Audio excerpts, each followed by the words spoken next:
ত্রয়োদশ জাতীয় সংসদ নির্বাচনোত্তর পরিবেশে আমরা এদেশের 18 কোটি মানুষের স্বপ্নের একটা নতুন বাংলাদেশ বিনির্মাণের যে অভিযাত্রায় আমরা শুরু করেছি। নির্বাচনোত্তর কিছু অনিয়ম, কিছু সহিংসতা, নানান অভিযোগ চতুর্দিক থেকে আসছে। নির্বাচনের ফলাফলের প্রশ্নে অনেক কষ্ট, অনেক প্রশ্ন, অনেক ইঞ্জিনিয়ারিং এর খবর থাকলেও অনেক কষ্ট হলেও আমরা দেশের গণতন্ত্র, আমাদের মানবাধিকার,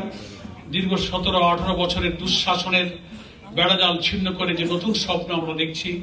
জাতির সংহতির স্বার্থে কষ্ট হলেও আমরা পরমত সহিষ্ণুতা, সরকারি দল এবং বিরোধী দলের সঙ্গে সমন্বিত এক পথযাত্রার স্বার্থে বিরোধী দল হিসেবে যারা নির্বাচিত হয়েছে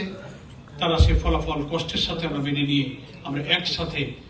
এই দেশকে গড়ার জন্য সামনে এগিয়ে চলার সিদ্ধান্ত গ্রহণ করেছি।